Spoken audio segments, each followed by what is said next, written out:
We'll be following the ring road counterclockwise around Iceland. From Reykjavik, we're exploring Suðurland, or southern region. We'll overnight in Skálholt and Stig. Our driver, guide, and expert on all things Icelandic is Helgi Gudmundsson. This part of Iceland is rich in history. Our lunch stop, Héraðsskólinn, or district school, was built in 1928 as a boarding school, but now it's a youth hostel. In the first part of the 20th century, boarding schools served the widely dispersed rural population. Of course, we couldn't resist the bird life foraging on the school grounds.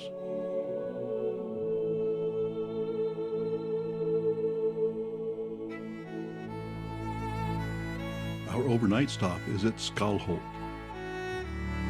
Today we see hills, fields, streams, and rivers. But throughout the Middle Ages, Skálholt was the center of religion in Iceland. In a manuscript circa 1075, Skálholt is described as the largest city in Iceland. There was a cathedral, bishop's office, school, and residences, all supported with extensive farming.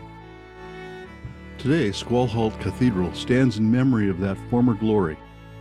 Built in 1956-63, it was part of a celebration of 1,000 years of Lutheranism in Iceland. At Skógar, we get a taste of life in Iceland around the last half of the 19th century and the early 20th century. It was not an easy life. Timber was scarce, but rocks and turf plentiful, so turf houses were the norm. Farm outbuildings were even more basic, like this workshop. Buildings were small because of the building technique, so each had a purpose, like this storage building and this dairy. In the early 20th century, the well-off farmer could afford glass and lumber, so the interiors became more comfortable by our standards. The children's room occupied the upstairs. The long dark winters were occupied spinning wool, or braiding horsehair for harnesses and making fittings from wood and sheep's horn. And for recreation, ice skating. School became compulsory from 6 to 16 in 1907, so one-room schools were built where the population was enough to support them. If not, the children were sent to boarding schools. In the 1920s and 30s, electricity came to Iceland. Ingenious farmers installed small-scale hydroelectric or geothermal power generators. The church was the center of the community.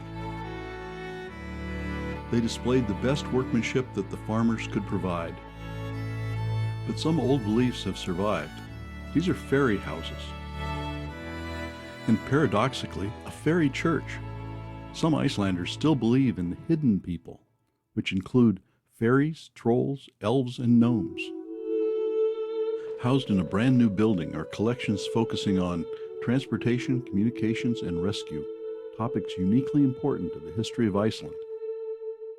Reminding us that horses were the main mode of transportation here for over 1,000 years is a saddle shop circa 1888. The introduction of radio shrank the long distances between farms and provided a window into the outside world and help in emergencies. Iceland is famous for its spectacular waterfalls. Located between 4 glaciers, the southern region offers a wide variety of them. Gullfoss, or Golden Waterfall, is one of the most frequently visited. It flows down a 3-step staircase, then abruptly drops into a crevice 105 feet deep. In summer, 4,900 cubic feet of water flow over the falls every second. Seljalandsfoss drops 197 feet.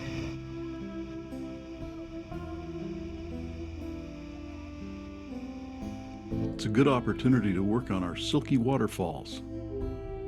A unique feature of this waterfall is that visitors can walk behind the falls if they don't mind getting wet. In between waterfalls, we enjoy the picturesque countryside. There always seems something interesting to take a picture of. From the rugged cliffs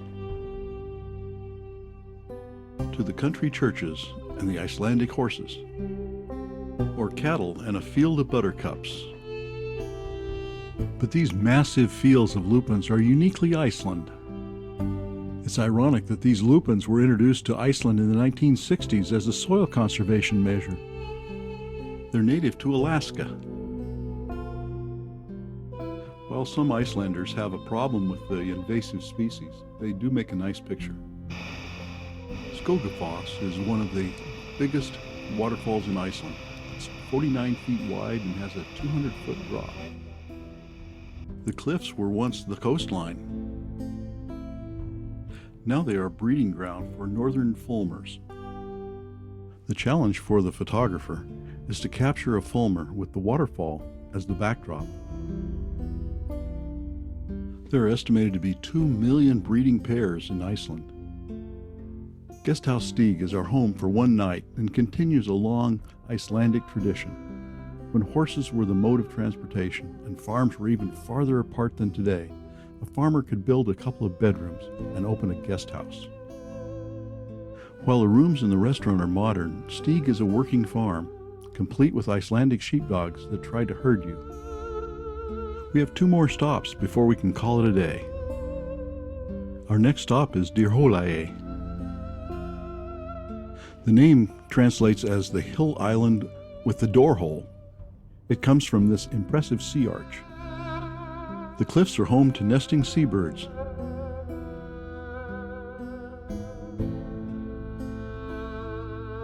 The first lighthouse on this site was built in 1910. The present one was built in 1927.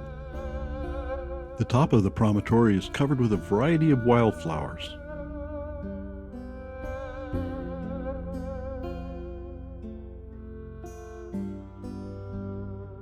Looking west, there's a black sand beach stretching as far as we can see. The waves washing over the black sand makes interesting patterns. The promontory and the surrounding sea stacks are remnants from a long ago volcanic eruption. Since the year 930, there have been 16 eruptions of the volcanoes under Myrtalsjökull. The last eruption was in 1918. Looking east, we can see our next destination, Reynisdrangar.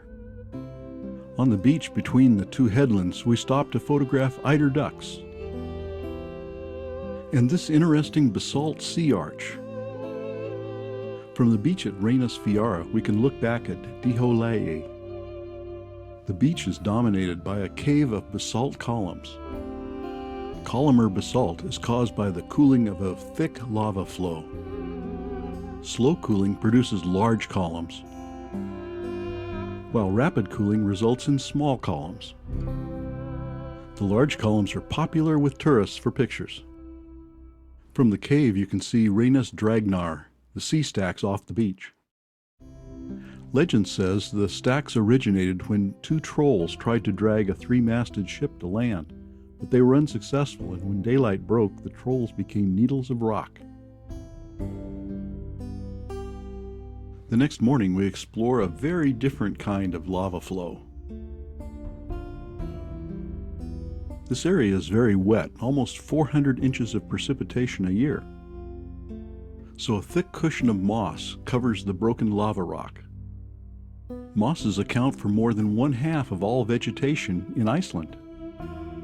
Mosses are particularly dominant in areas where there is little soil and growing conditions are unfavorable, like this lava field.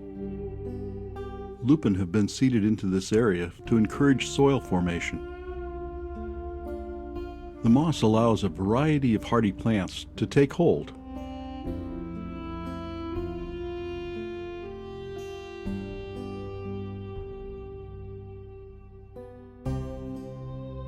That wraps up our exploration of the southern region. Our next stop will be in the eastern region.